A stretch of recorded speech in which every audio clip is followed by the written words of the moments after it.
प्रिय हिंदी मित्रों, नमस्कार। हमने एक नई सीरीज शुरू की है और उस सीरीज का नाम है डाउट क्लियर सीरीज। इस सीरीज के अंतर्गत हम आपसे बात करने वाले हैं डाउट क्लियर सीरीज। और इस सीरीज के अंतर्गत आपने जो पिछला वीडियो देखा था उसमें हमने रीतिकाल से संबंधित जो रीतिकाल का वर्गीकरण किस प्रकार किया गया है विद्वानों के द्वारा, उस पर हम आपके लिए व्याख्यात्मक प्रश्नों की श्रृंखला लेकर के आए थे। आज इसी वर्गीकरण सीरीज का जो है वर्गीकरण जो टॉपिक है, इसी का हम बहुविकल्पीय प्रश्न जो आपकी परीक्षा में आता है उसका वन लाइनर लेकर के आए हैं। मतलब कुल मिलाकर कहने का ये है कि हम रीतिकाल के वर्गीकरण को इस प्रकार समझना चाहते हैं, आपको समझाना चाहते हैं कि परीक्षा में यहाँ से एक भी सवाल गलत नहीं हो। यह काम सिर्फ और सिर्फ हाईटेक हिंदी पर हो रहा है। समस्या कहाँ आती है, हम चीज़ों को समझते नहीं हैं और बाद में हमारे प्रश्न वहीं से गलत हो जाते हैं। हम बार बार कोशिश करते हैं हम जल्दी से जल्दी सफलता प्राप्त करें, लेकिन सफलता का मित्रों कोई भी शॉर्टकट नहीं है। अगर आप शॉर्टकट से सफलता चाहोगे तो ये सफलता नहीं मिलने वाली है। सफलता जब भी आपको मिलेगी तो आपको उसके बराबर का श्रम देना होगा। जिस बराबर आप श्रम देंगे उसी के बराबर आपको आउटपुट मिलेगा। तो आइए हम जो है वन लाइन प्रश्नों को देखते हैं। बहुत अच्छी सीरीज है, यदि आप इसको ध्यानपूर्वक देखेंगे, इनसे प्रश्नों को नोट करेंगे तो परीक्षा में आपको निश्चित रूप से लाभ मिलेगा। रीतिबद्ध धारा में कौन कौन से मुख्य कवि आते हैं। अब परीक्षा में जो सवाल बनता है आपके, वो यही पूछा जाता है कि निम्नलिखित कवियों में कौन से रीति कवि नहीं हैं। तो हिंदी के कुछ महत्वपूर्ण कवि हैं, उन्हीं के नाम बार बार पूछे जाते हैं। तो रीतिबद्ध धारा के अंतर्गत आते हैं केशव। इन्हें हिंदी का प्रथम आचार्य कवि कहा जाता है क्योंकि इन्होंने संस्कृत ग्रंथों की परंपरा का पालन किया है। इसमें आते हैं पद्माकर। मतीराम भी रीतिबद्ध धारा के अंतर्गत आते हैं। चिंतामणि का नाम रीतिबद्ध धारा के अंतर्गत लिया जाता है। कुलपति का नाम और देव का नाम जो है महत्वपूर्ण रूप से लिया जाता है। इसके अलावा रीतिबद्ध धारा के कौन कौन से महत्वपूर्ण कवि हैं आप कमेंट में हमें बताइएगा। और भी कवि हैं, महत्वपूर्ण नहीं है इसलिए हमने शामिल नहीं किया है, फिर भी आप उनको पता करेंगे और कमेंट करके हमें बताएंगे। केशव, पद्माकर, मतीराम, चिंतामणि, कुलपति और देव, ये रीतिबद्ध धारा के अंतर्गत आते हैं। रीति सिद्ध, रीति सिद्ध कवियों के अंतर्गत आने वाले कवियों में सिर्फ एक नाम है और वह नाम है बिहारी का। रीतिमुक्त धारा, रीतिमुक्त धारा के अंतर्गत आने वाले कवियों का नाम आपसे परीक्षा में पूछा जाता है। तो इनमें घनानंद है, आलम है, बोधा है, ठाकुर है। ये महत्वपूर्ण नाम है। प्रश्न पूछा जाएगा कि निम्नलिखित कवियों में कौन से कवि रीतिकाल की रीतिमुक्त धारा में शामिल नहीं हैं। आपको नाम याद होना चाहिए। घनानंद, आलम, बोधा और ठाकुर ये रीतिमुक्त काव्य धारा के अंतर्गत आते हैं। ये ऐसे कवि हैं जिन्होंने लक्षण ग्रंथों और लक्ष्य ग्रंथों दोनों को आधार नहीं बनाया है अपनी रचना के लिए। आचार्य विश्वनाथ प्रसाद मिश्र ने रीतिकाल को किन दो भागों में बांटा गया है। बहुत बढ़िया सवाल पूछा है, आप हमें कमेंट करके बताएंगे। आचार्य विश्वनाथ प्रसाद मिश्र ने हिंदी साहित्य के इतिहास को किस शीर्षक या नाम से लिखा है। इन्होंने दो भागों में बांटा है और वो क्या है, रीतिबद्ध और रीतिमुक्त। हमने कल इसके बारे में और चर्चा की थी, आप कमेंट करके लिख सकते हो। अगला प्रश्न है, ग्रियर्सन ने रीति काव्य में किसे शामिल नहीं किया। हमने देखिए यहाँ रीतिकाल नहीं लिखा है, क्यों?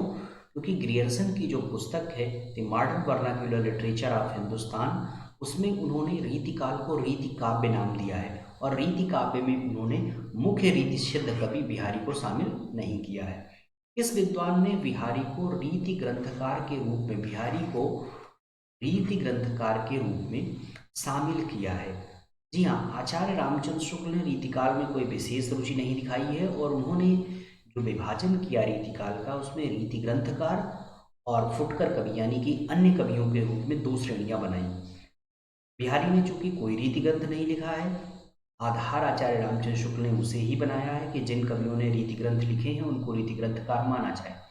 लेकिन मजे की बात है कि बिहारी को उन्होंने इसी श्रेणी में रखा है, रीति ग्रंथकार किसी भी श्रेणी में। ये आश्चर्यजनक है, फिर भी ये प्रश्न परीक्षा में आ सकता है तो आप इसे याद रखेंगे। आचार्य रामचंद्र शुक्ल, रामचंद्र शुक्ल का इतिहास किस वर्ष प्रकाशित हुआ था आप कमेंट करके हमें बताएंगे और उसका परिष्कृत और परिवर्तित संस्करण कब आया था ये आप हमें कमेंट करके बताएं।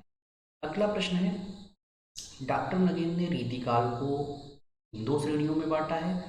तो जाहिर सी बात है, कल भी हमने इसकी चर्चा की थी। आचार्य कवि और काव्य कवि, इन दो श्रेणियों में जो है डॉक्टर नगेंद्र जी, हिंदी साहित्य का बहुत महत्वपूर्ण नाम है। डॉक्टर नगेंद्र के व्यक्तित्व कृतित्व सीरीज पर हमने वीडियो बनाया है। अक्सर आपको डॉक्टर नगेंद्र के बारे में बहुत कम जानकारी मिलती है।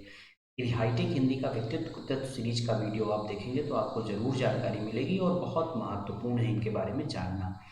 सर्वांग निरूपक, रस निरूपक, अलंकार निरूपक, पिंगल निरूपक नामक विभाजन किसने किया है? जी हाँ मित्रों, आचार्य कवियों को उन्होंने चार श्रेणियों में बांटा है डॉक्टर नगेंद्र ने।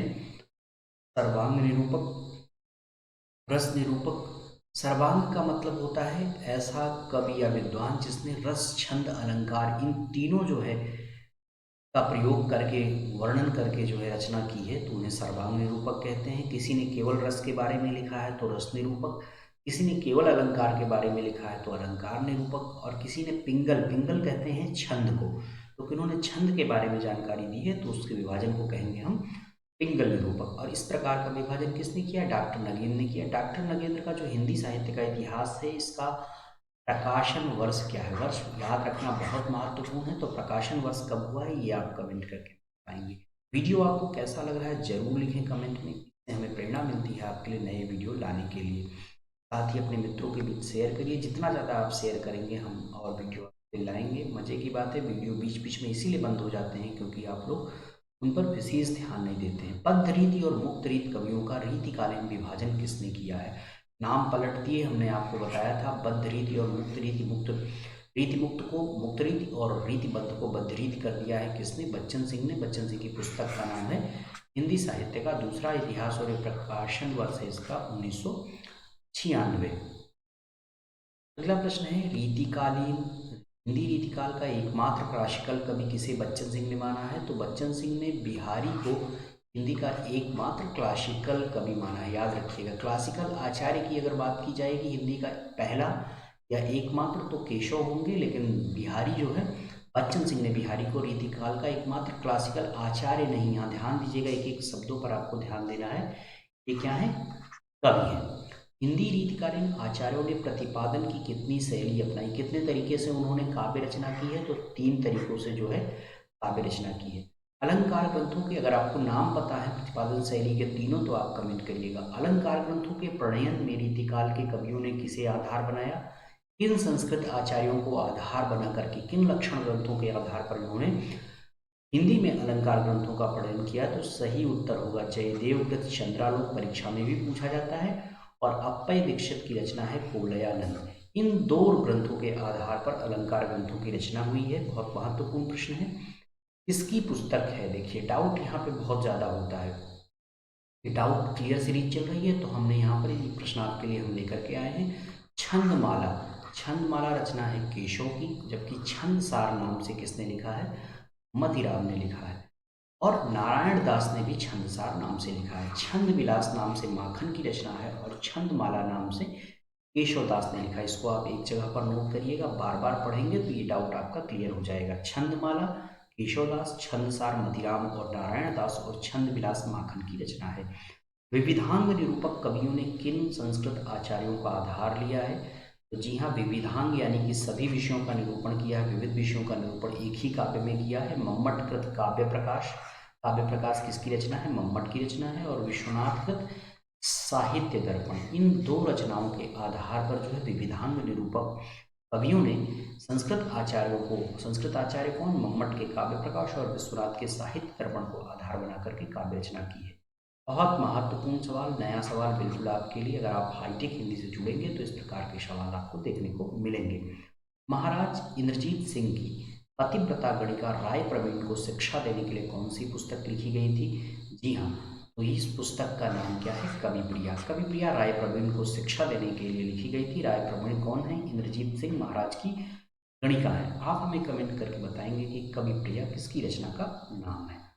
तो इस प्रकार ये रहे कुछ महत्वपूर्ण प्रश्न आचार्य रामचंद्र शुक्ल की कथनों पर। हिंदी में व्यक्तित्व कृतित्व सीरीज के अंतर्गत बहुत सारे कवियों पर हमने वीडियो बनाए हैं। उन वीडियोज को आपको देखना चाहिए, कमेंट करना चाहिए, लाइक करना चाहिए, दोस्तों को शेयर करना चाहिए। नए वीडियो में डाउट क्लियर के हम फिर मिलेंगे, तब तक के लिए धन्यवाद।